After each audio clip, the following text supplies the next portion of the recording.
La propiedad del señor Bennet consistía casi enteramente en una hacienda de 2.000 libras al año, la cual, desafortunadamente para sus hijas, estaba destinada, por falta de herederos varones, a un pariente lejano, y la fortuna de la madre, aunque abundante para su posición, difícilmente podía suplir a la de su marido.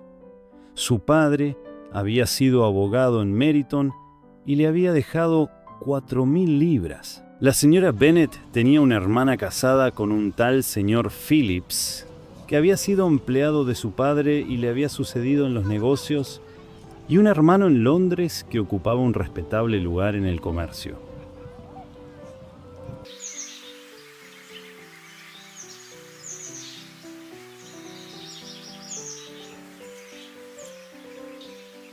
El pueblo de Longbourn estaba solo a 1 milla de Meryton, distancia muy conveniente para las señoritas, que normalmente tenían la tentación de ir por allí 3 o 4 veces a la semana para visitar a su tía y, de paso, detenerse en una sombrerería que había cerca de su casa. Las que más frecuentaban Meryton eran las 2 menores, Catherine y Lydia, que solían estar más ociosas que sus hermanas. Y cuando no se les ofrecía nada mejor, decidían que un paseíto a la ciudad era necesario para pasar bien la mañana y así tener conversación para la tarde. Porque, aunque las noticias no solían abundar en el campo, su tía siempre tenía algo que contar. De momento estaban bien provistas de chismes y de alegría ante la reciente llegada de un regimiento militar que iba a quedarse todo el invierno y tenía en Meryton su cuartel general. Ahora, las visitas a la señora Phillips proporcionaban una información de lo más interesante. Cada día añadían algo más a lo que ya sabían acerca de los nombres y las familias de los oficiales. El lugar donde se alojaban ya no era un secreto, y pronto empezaron a conocer a los oficiales en persona. El señor Phillips los conocía a todos, lo que constituía para sus sobrinas una fuente de satisfacción insospechada. No hablaba de otra cosa que no fuera de oficiales. La gran fortuna del señor Bingley, de la que tanto le gustaba hablar a su madre, ya no valía la pena comparada con el uniforme de un alférez.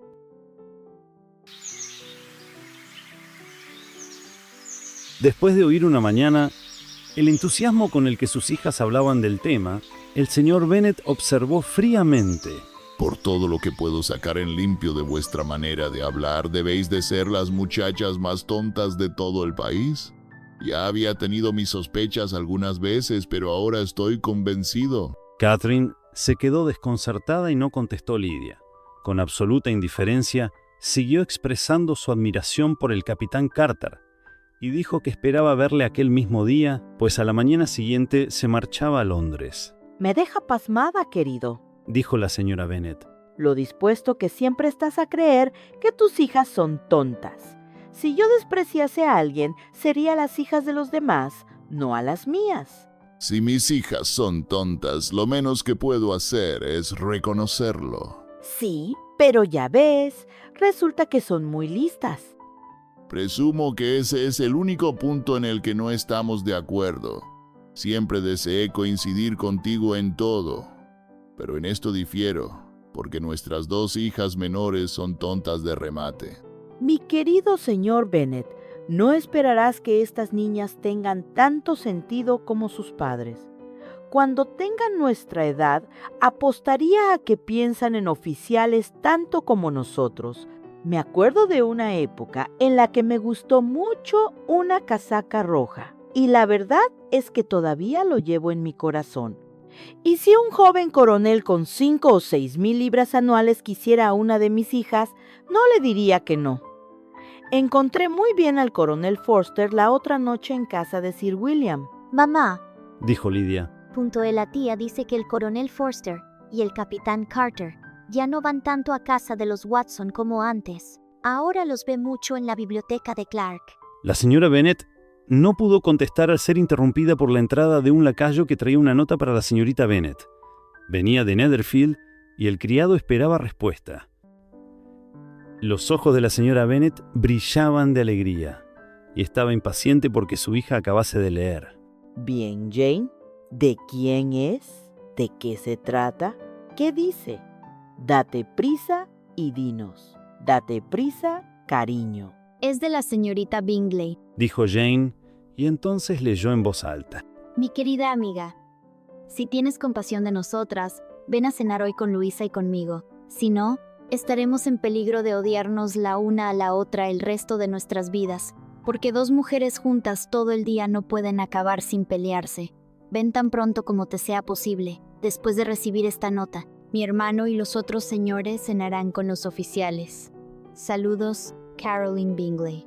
Con los oficiales. Exclamó Lydia. Qué raro que la tía no nos lo haya dicho. Cenar fuera. Dijo la señora Bennet. ¡Qué mala suerte! ¿Puedo llevar el carruaje? Preguntó Jane. No, querida. Es mejor que vayas a caballo, porque parece que va a llover, y así tendrás que quedarte a pasar la noche. Sería un buen plan, Dijo Elizabeth. si estuvieras segura de que no se van a ofrecer para traerla a casa. Oh, los señores llevarán el landó del señor Bingley a Meryton, y los Hurst no tienen caballos propios. Preferiría ir en el carruaje. Pero, querida, tu padre no puede prestarte los caballos. Me consta. Se necesitan en la granja. No es así, señor Bennet. Se necesitan más en la granja de lo que yo puedo ofrecerlos. Si puedes ofrecerlos hoy, Dijo Elizabeth. los deseos de mi madre se verán cumplidos. Al final, animó al padre para que admitiese que los caballos estaban ocupados. Y por fin, Jane se vio obligada a ir a caballo. Su madre la acompañó hasta la puerta, pronosticando muy contenta un día pésimo.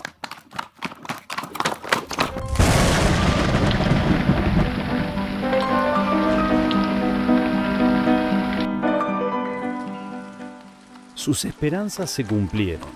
No hacía mucho que se había ido Jane, cuando empezó a llover a cántaros. Las hermanas se quedaron intranquilas por ella, pero su madre estaba encantada. No paró de llover en toda la tarde. Era obvio que Jane no podría volver. Verdaderamente, tuve una idea muy acertada. Repetía la señora Bennet. Sin embargo, hasta la mañana siguiente no supo nada del resultado de su oportuna estratagema. Apenas había acabado de desayunar cuando un criado de Netherfield trajo la siguiente nota para Elizabeth. Mi querida Lizzie, no me encuentro muy bien esta mañana, lo que, supongo, se debe a que ayer llegué calada hasta los huesos. Mis amables amigas no quieren ni oírme hablar de volver a casa hasta que no esté mejor. Insisten en que me vea el señor Jones.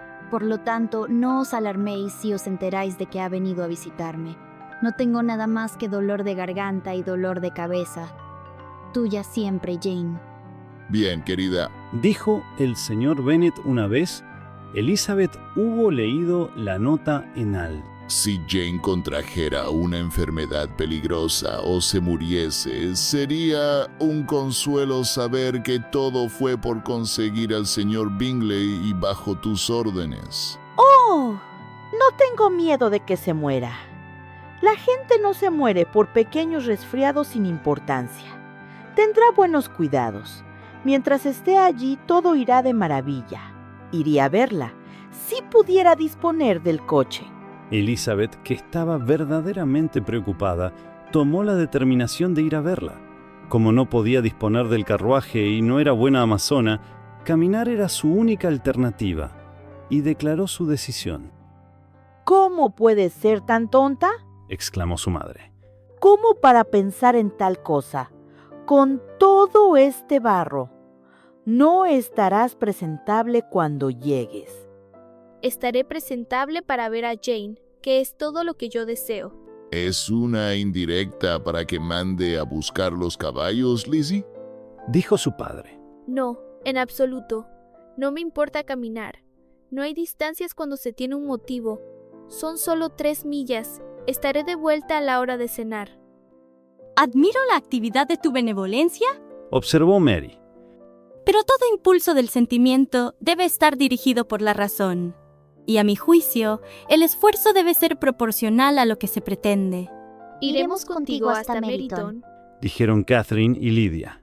Elizabeth aceptó su compañía y las 3 jóvenes salieron juntas, Si nos damos prisa, dijo Lydia mientras caminaban. tal vez podamos ver al capitán Carter antes de que se vaya. En Meryton se separaron.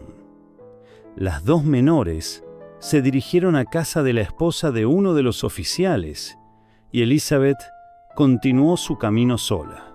Cruzó campo tras campo a paso ligero, saltó cercas y sorteó charcos con impaciencia hasta que por fin se encontró ante la casa con los tobillos empapados, las medias sucias y el rostro encendido por el ejercicio. La pasaron al comedor donde estaban todos reunidos menos Jane y donde su presencia causó gran sorpresa. A la señora Hurst y a la señorita Bingley les parecía increíble que hubiese caminado 3 millas sola, tan temprano y con un tiempo tan espantoso. Elizabeth quedó convencida de que la hicieron de menos por ello. No obstante, la recibieron con mucha cortesía, pero en la actitud del hermano había algo más que cortesía. Había buen humor y amabilidad. El señor Darcy habló poco y el señor Hurst nada de nada. El primero fluctuaba entre la admiración por la luminosidad que el ejercicio le había dado a su rostro y la duda de si la ocasión justificaba el que hubiese venido sola desde tan lejos. El segundo solo pensaba en su desayuno. Las preguntas que Elizabeth hizo acerca de su hermana no fueron contestadas favorablemente. La señorita Bennet había dormido mal, y aunque se había levantado, tenía mucha fiebre y no estaba en condiciones de salir de su habitación. Elizabeth se alegró de que la llevasen a verla inmediatamente, y Jane, que se había contenido de expresar en su nota cómo deseaba esa visita, por miedo a ser inconveniente o alarmarlos, se alegró muchísimo al verla entrar. A pesar de todo, no tenía ánimo para mucha conversación. Cuando la señorita Bingley las dejó solas, no pudo formular más que gratitud por la extraordinaria amabilidad con que la trataban en aquella casa. Elizabeth la atendió en silencio. Cuando acabó el desayuno, las hermanas Bingley se reunieron con ellas, y a Elizabeth empezaron a parecerle simpáticas al ver el afecto y el interés que mostraban por Jane. Vino el médico y examinó a la paciente, declarando, como era de suponer, que había cogido un fuerte resfriado y que debían hacer todo lo posible por cuidarla. Le recomendó que se metiese otra vez en la cama y le recetó algunas medicinas. Siguieron las instrucciones del médico al pie de la letra, ya que la fiebre había aumentado y el dolor de cabeza era más agudo. Elizabeth no abandonó la habitación ni un solo instante, y las otras señoras tampoco se ausentaban por mucho tiempo. Los señores estaban fuera porque en realidad nada tenían que hacer allí. Cuando dieron las 3, Elizabeth comprendió que debía marcharse, y aunque muy en contra de su voluntad, así lo expresó. La señorita Bingley le ofreció el carruaje. Elizabeth solo estaba esperando que insistiese un poco más para aceptarlo, cuando Jane comunicó su deseo de marcharse con ella, por lo que la señorita Bingley se vio obligada a convertir el ofrecimiento del landau en una invitación para que se quedase en Netherfield. Elizabeth aceptó muy agradecida, y mandaron un criado a Longbourn para hacer saber a la familia que se quedaba y para que le enviasen ropa.